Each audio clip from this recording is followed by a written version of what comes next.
Sporting CP versus Arsenal. Is this the night Arsenal remind Europe who they are? There is something about European nights that just hits different. The floodlights, the noise, the feeling that anything can happen.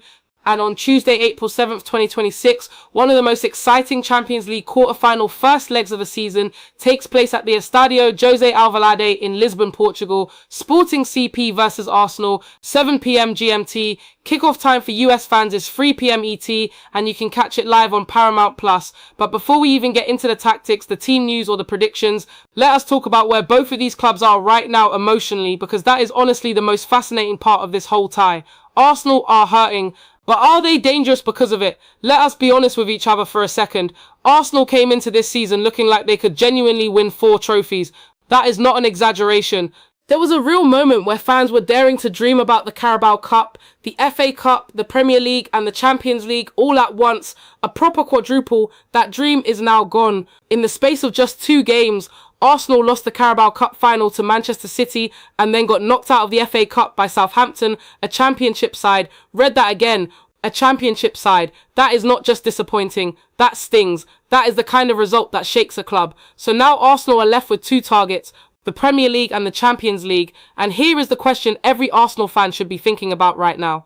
Does losing those cups hurt this squad, or does it make them more focused? Does it drain them, or does it light a fire? History tells us that great teams often respond to pain with something special. And if you watch Arsenal in Europe this season, you will see a team that has genuinely been excellent on the continent, even when domestic form has been inconsistent. Think about their last 16 tie against Bayer Leverkusen. Arsenal went to Germany and came away with a 1-1 draw at the Bay Arena. That is not easy. Leverkusen are no joke. Then they came back to the Emirates and won 2-0. Clean, controlled, professional. That is a team that knows how to get the job done in Europe. So yes, Arsenal are hurting right now, but do not mistake hurt for weakness. Sporting CP have their own story to tell. Now let us talk about the home side, because Sporting CP deserve a lot more respect than some people are giving them. Rui Borges has this team playing with real belief. There is an energy about Sporting right now that feels almost like destiny, if you believe in that sort of thing. And the reason people are talking about destiny is simple. What they did against Bodo Glimt in the last 16 was genuinely one of the most incredible comebacks in recent Champions League history. Sporting lost the first leg away in Norway 3-0, 3 goals down. Going into the second leg at home, most people had already written them off. 3 goals is a mountain. 3 goals in European football is almost impossible to come back from. But then Sporting went and won 5-0 at home. 5-0, just like that. The tie was turned completely on its head and Sporting were through to the quarterfinals. How do you even explain that? That is not just good football, that is belief. That is a changing room that refuses to give up and a manager who knows how to build that kind of culture. So when people say Arsenal should walk through this tie, just remember, Sporting have already shown this season that they are capable of the extraordinary. The key players you need to watch. Let us get into the actual football now. Who are the players that could decide this tie? For Sporting, the 2 names you need to keep an eye on are Francisco Trincao and Pedro Goncalves. These 2 are the creative heart of Sporting's attacking play. Trincao has pace, skill and the ability to create something out of nothing. Pedro Goncalves, often called Pote by Sporting fans, is one of the most underrated players in European football right now. He can score, he can create, and he has that quality of making things happen in tight spaces. In midfield, Morten Hjulmand is the anchor. The Danish midfielder does the dirty work, breaks up play, and keeps Sporting organised. If Sporting are going to contain Arsenal's midfield, Hjulmand will be the reason why. On the injury front, Nuno Santos is expected to miss the game with a thigh problem, which is a blow for Sporting. Luis Guillem and Fotis Ioannidis are both doubts too, so Rui Borges may have to shuffle his attacking options.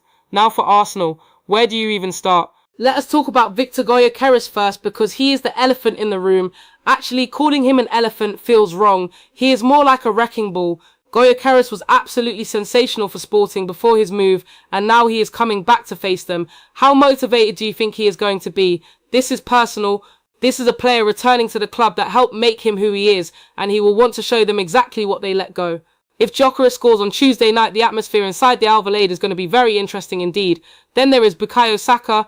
He has been spotted in training and is expected to be available despite being listed as a doubt. Saka is the kind of player who makes big games feel manageable for Arsenal. His ability to carry the ball, beat defenders and either score or set up goals is absolutely vital to how Arsenal play. Declan Rice is the engine, the heartbeat. When Rice is playing well, Arsenal have control. He reads the game brilliantly, covers enormous amounts of ground and can unlock defences with a perfectly weighted pass. Sporting will need to stop Rice if they want any chance of getting a result. Leandro Trossard was also seen in training and should be fit. Trossard has had moments of real quality this season, and his ability to play across the front line gives Arteta flexibility. Other names expected to start include Martin Zubimendi, who has been excellent since joining Arsenal, David Raya in goal, William Saliba and Ricardo Calafiori in defence, and Noni Madueke out wide. That is a strong starting 11. The tactical battle, how does this game actually play out? This is the part that really gets the mind going. Arsenal will almost certainly look to press high and force Sporting into mistakes. Arteta's teams are well drilled in this regard. They want to win the ball back quickly and attack in transition. Against a Sporting side that likes to build from the back, this pressing game could create a lot of problems early on. But here is where it gets interesting. Sporting are not a naive side. Under Rui Borges, they have become tactically smart and physically prepared. Hjulmand's presence in midfield means Arsenal will not just be able to walk through the middle of the pitch. There will be resistance. The wide areas could be where this game is decided. Trincao and Madueke going head to head on their respective sides is going to be fascinating. Both are quick, both can take defenders on, and both are capable of producing moments of magic. For Sporting to get something from this game, they almost certainly need to stay compact in the first half. If they can keep it tight until half-time, especially if the score is 0-0 or even 1-1, then the home crowd will be fully behind them and they can really go for it in the second half. But if Arsenal score early, the whole plan changes. A noisy Alvalade can become a very quiet place very quickly when things are going wrong. For Arsenal, the priority will be scoring away from home. They know that a 1-0 or 2-0 lead going back to the Emirates would make them overwhelming favourites to reach the semi-finals. They do not need to be reckless. They just need to be clinical when the chances come. What does this tie mean for each club? For Arsenal, this is about more than just winning a football match. It is about proving that the hurt from the domestic cup exits has not broken them. It is about showing Europe that they belong at the top table. And honestly, it is about Mikel Arteta proving to the world that he can manage a Champions League campaign all the way to the end. Arteta has done incredible things at Arsenal. He has rebuilt the club, changed the culture, brought in brilliant players, and made the Gunners genuinely feared in European football again. But the big question that still hangs over him is whether he can go all the way and win a major trophy.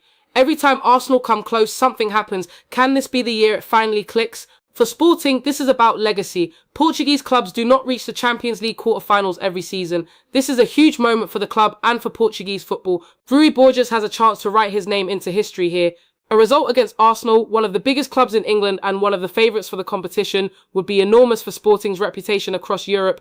There is also something beautiful about a club that came through the way Sporting did, with that Bodo Glimt comeback, now facing a club of Arsenal's stature. It feels earned, and the Sporting fans who packed the Alvalade to watch that second leg will bring that same energy on Tuesday night. The Victor Gyokeres story deserves its own chapter.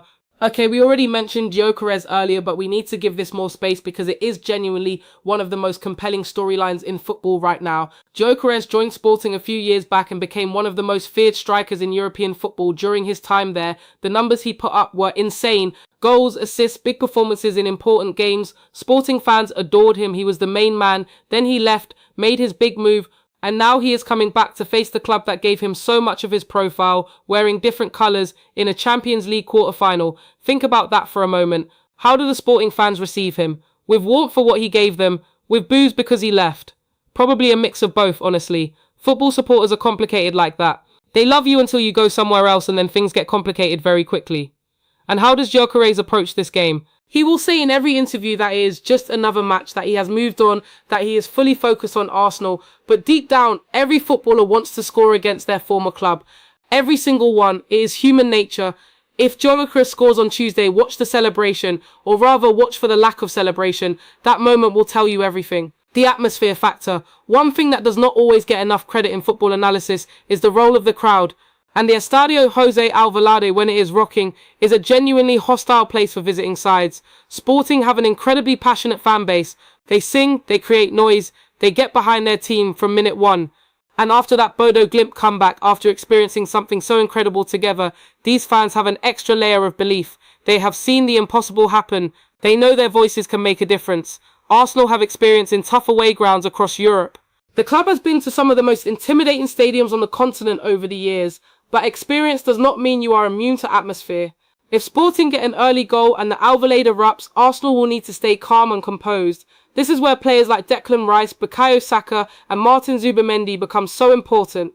These are experienced senior players who do not panic when the pressure builds. They keep the team organised and prevent individual mistakes that can happen when the noise gets too loud. What is the most likely outcome? Prediction time. And this is always the fun part. On paper, Arsenal are clear favourites. They have better players across most positions, more experience in the Champions League knockout stages, and a manager who sets his teams up brilliantly for these big European nights. But football does not always follow the script. The most likely outcome is probably an Arsenal win, either one -0 or 2-1. Arsenal score early, Sporting respond to stay in it, and then Arsenal add a second to give themselves a cushion going into the second leg at the Emirates. That is the clean, professional European result that Arteta will be targeting, but there is absolutely a scenario where this ends 1-1. Sporting score first, the Alvarez goes wild, Arsenal equalise before half-time to settle things down, and both clubs go into the second leg knowing everything is still to play for. That would make for a brilliant tie. Could Sporting win?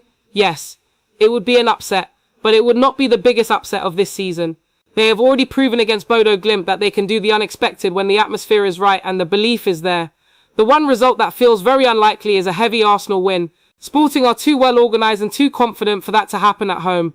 A final word for the Arsenal community. Look, if you are reading this as an Arsenal fan, the last few weeks have been painful. Nobody is going to pretend otherwise. Losing the Carabao Cup final to City, getting knocked out of the FA Cup by Southampton, that hurts. That really genuinely hurts. But here is what you need to remember. The Champions League is still there. This beautiful, brutal, magnificent competition is still alive for Arsenal, and historically, clubs that have suffered domestic disappointment have often found something extra in Europe.